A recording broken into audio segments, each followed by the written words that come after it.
I used to be someone who cared way too much about stuff that didn't really matter much at all. And honestly, it's ended up costing me a lot of wasted time, money, and energy over the years. But the older I get and the longer I practice minimalism, the more I realize that I don't need to make space for things that aren't important to me. And not caring about these things has made my life so much easier, happier, and richer, which is why today I'm sharing this list of 7 things I quit caring about that I think you should let go of as well. Starting with number 1 on this list, which is that I quit caring about keeping up with celebrity gossip. I used to love to buy and read celebrity gossip magazines back when I was in high school and college. And every time I went to the grocery store, I would always make sure to grab 1 or 2 new magazines so that I could stay up to date with who was feuding with who or leaving their wife for another woman. And then when I started my decluttering journey and I had to go through all of these piles of magazines that I've been collecting over the years, it really dawned on me how much time and money I'd spent buying and reading this stuff that made zero positive impact on my life. And in fact, you could even argue that it probably had a negative impact because of all the time and money I wasted on reading material that wasn't making me smarter, wasn't improving my relationships or making me happier, and just ended up as clutter in my home. So I decided to stop buying magazines and cut back on celebrity gossip, and that in turn helped me stop caring about the next thing on this list, which is how much I weigh, aka the number I see when I step on a scale. I used to obsess over my weight, and I had this idea that my life would magically get better once I hit this very specific number on the scale. And the way I found this number was by poring over hundreds of pictures of celebrities I found in magazines or online. And then when I found someone who had my ideal body type, I would go and look up their height and their weight and crunch the numbers to calculate how much I would need to weigh to look like them. How toxic is that? I mean, on top of all of the differences in body shapes and compositions, how ridiculous is it for me to compare my body to someone like a famous actress or a Victoria's Secret model whose job it is literally to look good and who has all the money and resources in the world to put towards achieving that goal? Not to mention diet pills and things like Ozempic and how much those photos get photoshopped into oblivion before they even get released out into the world. So I stopped caring about how much I weigh and I shifted my focus to how my body feels.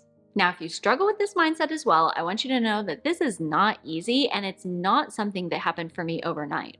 In fact, it's very much something I have to continue to put effort into and be mindful about because I used to be a binge eater and it's very easy for me to fall back into patterns of overeating in times of high stress. Which is why it's been even more important for me to stop fixating on my weight and turn my attention to doing things that really make a difference in my health and wellness, such as getting enough sleep, going outside for a walk, or moving my body, and of course, talking to my therapist at BetterHelp. BetterHelp has made it their mission to make starting therapy easier and more accessible to people who need it, so a big shout out to them for sponsoring today's video. Therapy has helped me raise my awareness about the mind-body connection over the years and just how much my thoughts, feelings, and beliefs can impact my physical health and vice versa. The more stressed out I am, the more I'm likely to eat poorly. And the more I eat like that, the worse I feel about myself.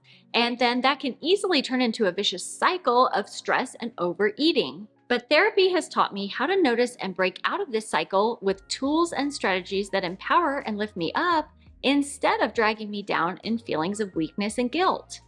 One of my favorite tools for mindful eating is journaling, and I love that BetterHelp has a digital journal inside of the app that you can use for habit tracking or personal reflection.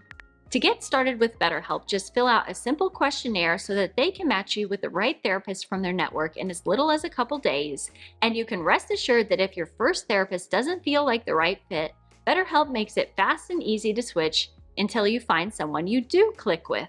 So if you're struggling and you think you would benefit from a therapy session, click the link in the description box below or go to betterhelp.com/8life to get 10% off your first month of therapy. And thanks again to BetterHelp for sponsoring today's video. The third thing I stopped caring about is the opinions of people who don't matter. One of the perks of being a YouTuber is that you get to read all sorts of fun opinions from people all around the world. And sometimes those opinions are nice and sometimes they're not so nice. So here are just a few of some of the not so nice ones I've gotten over the past couple days alone. Your empty home is awful. This woman is such a loser. You have to lose some weight. Back when I was a people pleaser and my skin was a lot thinner, these sorts of comments probably would have bothered me a lot. But then over time, I realized how silly it would be for me to give up my power to the opinions and advice of people who aren't living the kind of life I want to live. And especially not to faceless strangers on the internet who haven't walked a mile in my shoes and don't even know a fraction of my story or my life. Don't get me wrong, I am not against criticism as long as it's constructive, especially if it's coming from someone whose opinion I value, such as a longtime friend or a family member. But other than that, I've stopped caring about the opinions of people who don't matter to me and who aren't living the kind of life I want to live. The fourth thing I stopped caring about is an over-attachment to labels. In some way, labels can be a good thing. They help us make sense of the world by categorizing ideas and things into groups that are similar or different.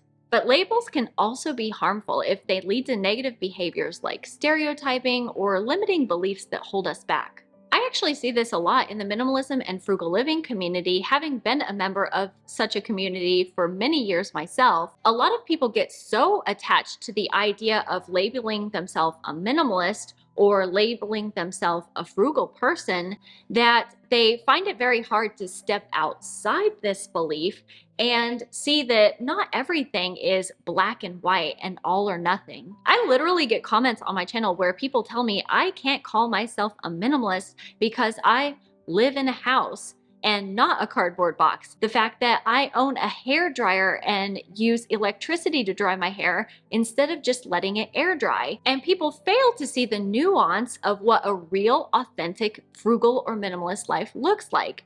It's okay to think of yourself as something like a minimalist, a frugal person, a vegan, but don't get so locked into those labels that you aren't able to adapt and grow, and that it might hold you back. The fifth thing I stopped caring about is following trends. People can waste a lot of time, energy, and money chasing trends in fashion and home decor and makeup and everything else. And it's like a dog chasing its tail, because no matter how fast they go, they're never going to catch up because it's always going to be changing, because they want to keep changing the trends so that you keep spending money and changing up your clothes or your home decor or whatever because suddenly it's not in style. Nowadays, I buy clothes, home decor, and stuff like that according to what I like, and not because of some overhyped TikTok trend or because some blog post or article said it's what's going to be in. And that's been good for my mental health, it's been good for my wallet, and it's really helped me keep a lot of clutter out of my home. The next thing I stopped caring about is hunting around for the cheapest price possible. I think this also kind of goes back to what we talked about earlier with labels and how they can hold us back. Along my frugal living journey to save money, pay off debt, and whatnot, there was a time where I thought that the best thing I could do when I was buying something was look for the cheapest price possible. But then what I realized is a lot of times I ended up really dissatisfied with that purchase because I had picked it based on a number and not based on it being something that I liked. And there was actually something that I could have bought that I would have liked more, but I didn't allow myself to do that because I felt like it was too expensive. My motto now is quality over quantity, and I don't mind spending a little bit more on something as long as I know that I'm getting something that I really will enjoy and that will add a lot of value to my life. And it's like that Warren Buffett saying that goes, price is what you pay, value is what you get. And finally, number 7 on this list is receiving gifts for birthdays and holidays. I've made a lot of videos about things I don't own or stop spending money on, and this is always one of the most controversial things on my list. As I've gotten older, the wish list of things that I want has gotten smaller and smaller. I don't want new jewelry because I like the stuff I own and wear now. And I tend to get overwhelmed by strong scents, so I don't want perfumes, lotions, or candles because they'd end up going to waste.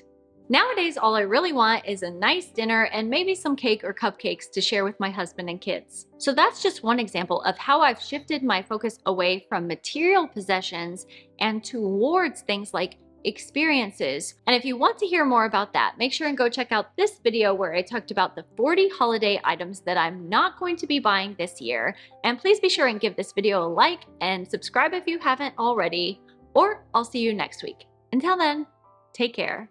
Bye-bye.